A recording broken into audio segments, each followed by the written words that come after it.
Port is our prenatal outreach and resource team. We have a Port team in Saskatoon, Prince Albert, and Regina. And the goal is to prevent infant apprehension at birth. So the mandate for Port is much broader than 1.5's in the sense that 1.5 solely works with women who are injecting drugs while pregnant. With Port, any woman can be referred for any reason that may put them at risk for infant apprehension at birth. A lot of our moms with Port aren't necessarily a match for Sanctum 1.5 and don't need that intensive support. But that doesn't mean that our moms still don't need support. It just might look different. So all those gray areas that there was really no one there to make sure that your social worker knew what your doctor was asking, or that, your home community understood what maybe your needs or your barriers you're facing when taking home a baby.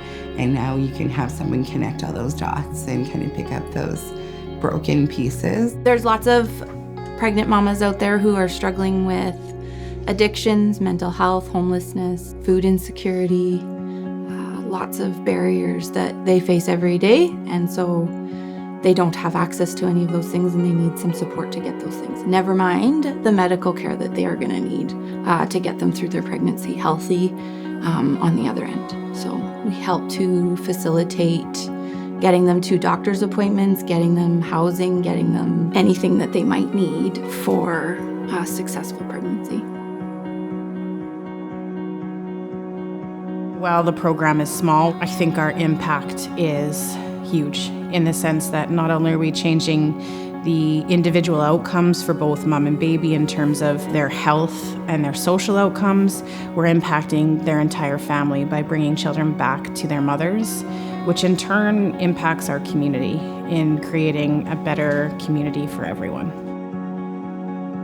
I moved from Ellicross to Saskatoon. My boyfriend at the time went and rented a basement suite, so I moved in with him, and then I got pregnant with my first daughter, Akira. I didn't care about anything else with my drugs and my money. That's all I cared about. When I would go home, me and him would start fighting and stuff, and then domestic violence got involved, and then I lost my kids to welfare. Me, I didn't want my kids to see that kind of life, because I seen it growing up all my life. I would have to be the one to jump out big windows and stuff to go call the cops to save my mom. After I lost my family and everything, I just didn't want to feel no more pain. So I started shooting up real bad. I used to go to a needle exchange, and there's a nurse there. She sat down with me a couple times. She tried to find me housing and stuff, because I was homeless, living with him in hallways when I was pregnant. And sometimes they would get so crazy, I'd get robbed. Even though I was pregnant, people would take my shoes right off my feet, my backpacks. So I would go crying to the nurse over there, because I didn't want to live like that no more. She said, "Did you ever hear about Sanctum?" When they have no other option, and all of a sudden we walk through the door, we're that last hope, right? So they can stay with baby, they can build that bond, they can have an opportunity to parent when so often they've been told that they can't. When you have a mom who's in tears and says, without you I couldn't have my baby, you just know that you're in the right spot. This doesn't just affect the mother-child relationship in this moment. It affects the mother-child relationship in previous pregnancies, in future pregnancies, and with certainty, because I've been doing this for too long, it affects the second generation, because I've seen the second generation. To see that succeed is indisputable.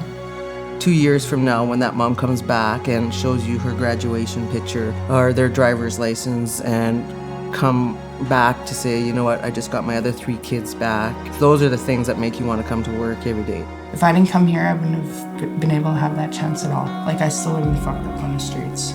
I couldn't get into detox, I couldn't get into treatment. But when I came here, all of a sudden I got sober, and that was my chance. But if I didn't sober up, I probably would have been dead right now. Thankfully, for Sanctum, they freaking saved me.